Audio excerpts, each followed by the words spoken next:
it's Ben. I am back on the channel. Now, first and foremost, before we do start, I do want to address my appearances on the channel.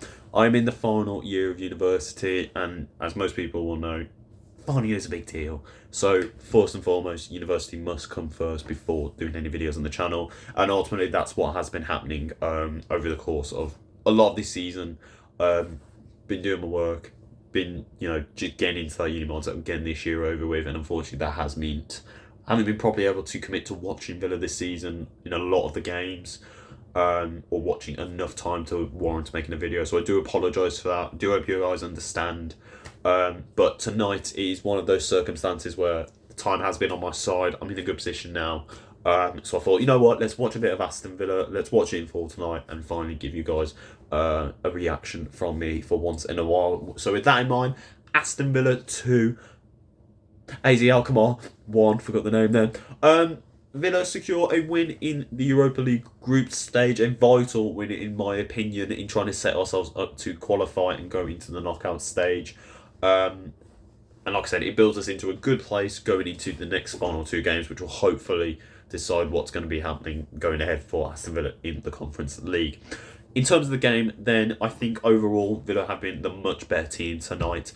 Obviously, apart from the goal that AZ Alkmaar scored, the first half was completely solid. The offside goal from Longley, very disappointing. It was very easy for Villa to cut them apart at that point. But obviously the offside coming in, it was from Leon Bailey all the way on the corner point, which is, begs to differ because considering the defender cleared the ball, surely he should be onside. But I think I want to say it's because of the fact that he's still behind the goalkeeper, something like that. That ultimately he is offside. But super under the road. The first 45 minutes, it was completely Villa, nothing of AZ Alkmaar. The offside trap was working very well against them. They were getting caught off multiple times. Villa were making a lot of good chances. But in the same sense, on Sunday against Nottingham Forest, not enough quality in that final third to actually, make use of those chances that we were making. Second half then, it kind of starts out the same way in the sense that we're getting there, but we're not really making quality chances.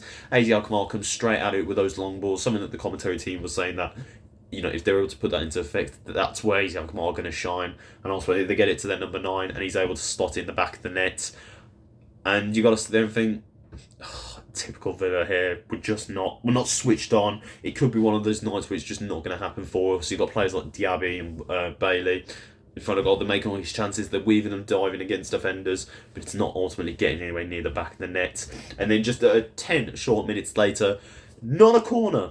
It's a chance that comes into Kamara. It's believed that Classy is meant to have gotten a slight touch on the ball, deflecting the chance for Kamara to shoot it into the back of the net.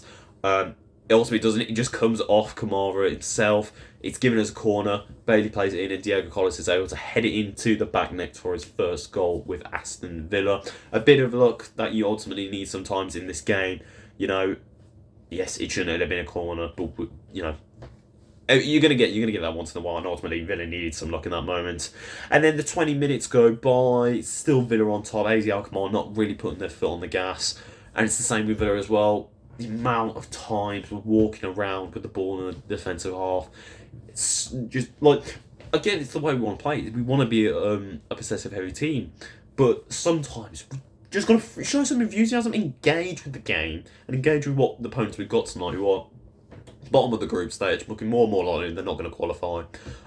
Just go full at it, because like I said, I think we needed the win tonight. Otherwise, we would have been in a serious bit of tipsy-turvy position going into the last two games.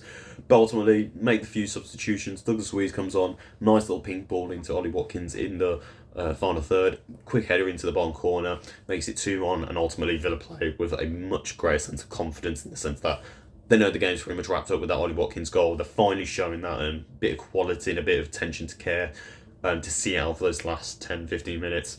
And Villa get the 3 points that is very well deserved there. So ultimately, 3 points there. It puts us in 9 points alongside Legia, who we do play next. So that could be a big game. It's at home this time. We're not afraid to score goals against them.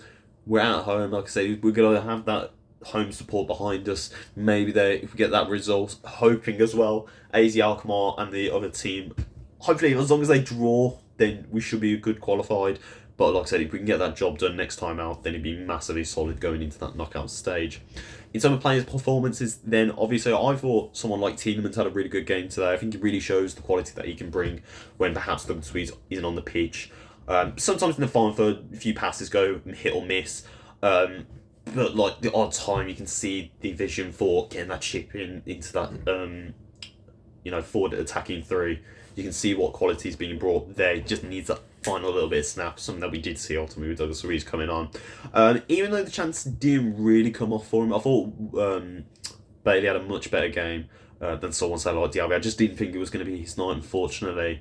And the kind of same with Watkins, completely anonymous throughout the whole 80 minutes before his goal. But Bailey really going at it this time, really showing some passion and intention to get balls into the box and really giving AZ Alkmaar's defensive line a good going today. And then also, I just think defensively, Conzo right back as well with the likes of Carlos and Longley. I thought they did okay. Longley a bit shaky at times, but that's going to be the habit for a player that's only really, especially involved in these type of games or in the cup games, especially with the FA Cup, hopefully coming up soon. And ultimately, just a sound performance in the sense that we got the 3 points. Most of the night, it didn't look like it was going to be that. It's not something that we're going to obviously remember for a long time, but it's another win at home. It keeps that foundational record going, and it means we have some tangible to build on for when we face probably the biggest game for us so far going ahead in the next couple of weeks. Obviously, from a league perspective as well, we also do play Fulham coming up, so that will be interesting to see how Villa are going to do there. Are Villa going to really push for that? Are we going to try and settle down? That is at home as well. Obviously, the missed opportunity with Forest. I know I wasn't on here to talk about it, but obviously with the likes of Tottenham losing, Liverpool drawing with Luton, Liverpool Luton drawing, we just win a game or at least something. The Nottingham Forest game, it could have really helped us get into top four. But Fulham, not perhaps in the best of runs at the moment. We seem to do okay against them at home, so hopefully that is something that Villa can put out. Obviously, bringing off players like Konza and Tielemans at some point in the game, and Diaby, perhaps trying to save them so that they can integrate them back to the team on that game. But ultimately tonight, Villa see out the job, they get the momentum, and it's all about those last two games. Can Villa secure those next 3 points against Legia at home and hopefully secure ourselves ready for the knockout stage, where it's going to be a lot more tougher. But leave your thoughts in the comments down below and on the social pages to see what you thought. Who's your man of the match, and ultimately what do you think of that performance? But otherwise, I've been Ben. I will see you at some point. I don't know when, but it will be at some point. I can promise you that. But until then, up the Villa with the pride of Villa. We'll see you next time, boys.